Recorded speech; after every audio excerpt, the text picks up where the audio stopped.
Welcome back to TYT Sports. Francis Maxwell here, bringing you 5 things from this Premier League weekend. It was one to remember, goals galore, and plenty of things to talk about. So let's get on to the first thing to take from the weekend. Liverpool returned to their attacking fluidity. With the Balotelli coming into the starting lineup, they referred back to their diamond-like formation. 4-1-2-1-2. I think I explained that. That was pretty good how that went there.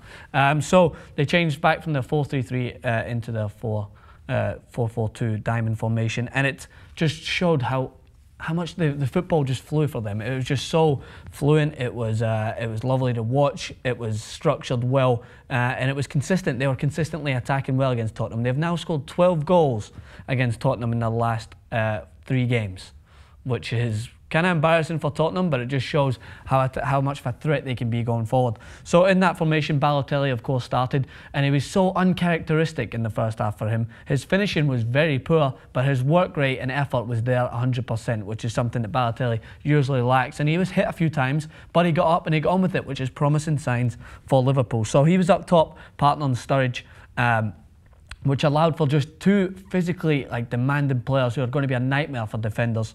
And Balotelli had a chance to score, of course, but he didn't. But I thought he should be proud of his overall performance. But the thing to take away from it was how dangerous Liverpool were on the attack. All the pundits throughout England were commentating on how well they played, and they looked dangerous. So that's the first thing to take away from it. The change of formation was very smart from Brendan Rodgers.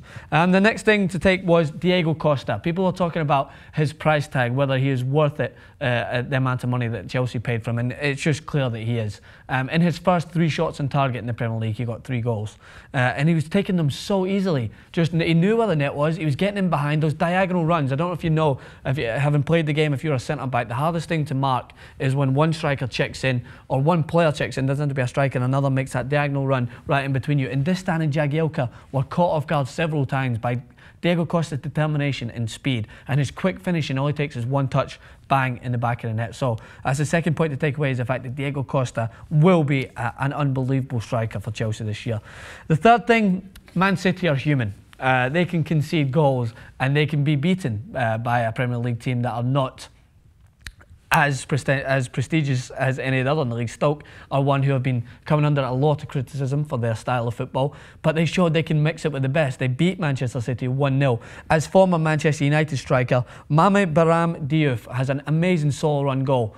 He broke free from the back from a clear example of a counter-attack. I'll try to tell Jason what a counter-attack is, but in this illustration here, he breaks free, he rides one tackle, Fernandinho I think it was, then just leaves Kolarov for dead before putting it through Joe Hart's legs, who was very poor in that situation. I think he tried to dive and read the player's finish too early and caught himself off guard, letting the ball go through his legs.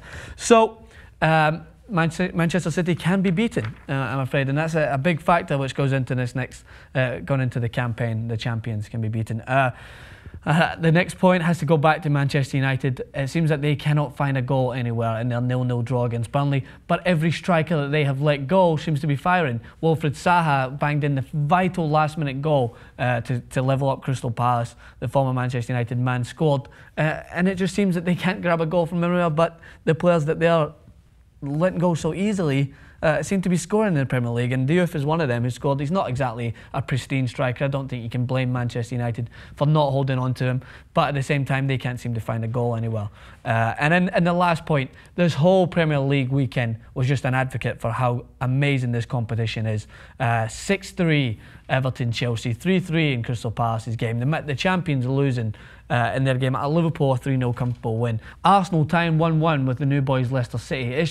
It's no holds barred in this competition. You don't know who's going to win. If I was back in the UK when everyone usually bets on these games, the bookies must be either making some serious money or paying out when people are betting on these underdogs, because it's really hard to tell at this moment in time. So overall, that's the biggest point. I think this Premier League campaign is one to watch. I'm so excited that we get to cover it the full year.